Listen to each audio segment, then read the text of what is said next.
Hi, Miss JC. Hi, Mami MK, Jory. I'm Ayan. so excited to be here. Siyempre, kayong Yes. dalawa magkakilala na naman kayo. So baka ngayon makikinig lang ako para meron naman akong mga makuha sa usapan natin. Pero syempre, mga questions ako. Magtatanong ako, baka may idea ako makuha sa inyong dalawa. Kamusta ka today? Excited. Excited. And of course, really, of course, alam mo yun, parang excited to share what we can actually help our Filipino community. Especially, we were talking about money here, alam mo yun, investments, utang, ganyan. So, I'm really, really happy to be here para maturuan natin sila mga para-paraan. Yes. Pero bago yan, balikan muna natin. Mag-throwback muna tayo ng konti. Alam ko excited na tayong pag-usapan ng mga kaperahan. Pero sino ba si JC, no? Bago siya mapunta sa mundo ng online. Sabi mo pa, iiyakin mo ako today pero good luck.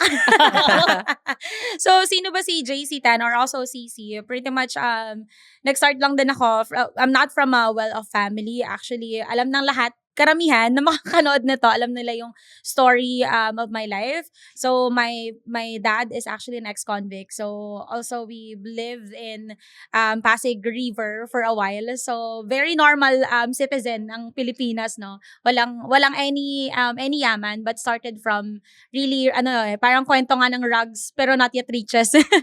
Pero it's more like, I was from that childhood, and then eventually pumasok din sa mundo ng call center. And after becoming a call center, owned a BPO then or virtual assistant agency, and right now also having my own community. So ang dami ng madami ng eksena, but yeah. Hindi ko alam to, no, na nag-BPO ka rin pala. Ako rin, Yes. nag-BPO rin.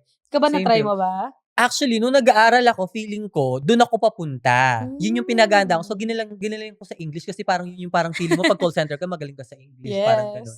Hindi ko alam ba't ako nandito ngayon. Pero at least, may marinig ako sa inyo since galing kayo sa isang mundo. Yes.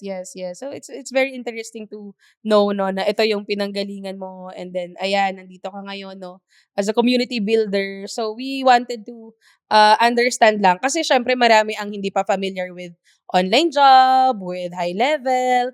So, karamihan bago pa talaga sa kanila tong mga words na to. Maybe you can share more about high level Pilipinas, paano to nagsimula, and ano yung parang naging turning point mo, bakit mo to sinimulan? Ayan. So actually, it's a very long story, pero we don't have all day to discuss that.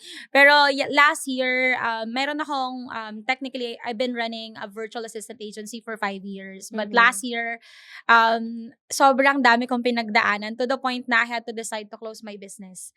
And you closed it, di ba? And I closed it. So back in August, parang nag-anniversary nga kami recently, all because last year of August, nung kino-close ko yung company ko, I was really crying na hindi ko na alam where to Paano next. yung cry? Walling girl. Walling talaga sa likod ng Kasi sa syempre, CR. business mo yun, baby mo yun baby eh. mo yun. Yes, And that was your first din na registered Yes, business, first no? registered business. Tapos all of a sudden, parang, alam mo yun, nawawala lahat. Not just the business, but the people that you have trusted in the business. So parang gumuho yung mundo mo. Nawala, like, super depressed. Actually, nagpa-check up ako. Like, todo check up. Kasi feeling ko mamamatay na ako. Parang may umiiyak na dito. Walang iyakan. Mamamatay na ako last year. So, I decided, nung sinabi sa akin ng doctor na I think you're super stressed, you're super depressed. Pag pinagpatuloy mo yan, most likely magkaka-heart attack ka. And I got really nervous to the point na sabi ko, shit, dalawa yung anak ko. Parang hindi to pwede. So, that's when I decided, sige nga, post na muna ako on Facebook, and I just decided to post something random na parang who wants to learn high level. So, high level is actually a tool na I have been using for the past couple of years, and I just decided that day na parang why not just teach the platform? Kasi I've been in the training industry then in the call center for a while. And then I posted it. In just a couple of hours, there's about over 1,000 people that joined. Nabitin ka ba?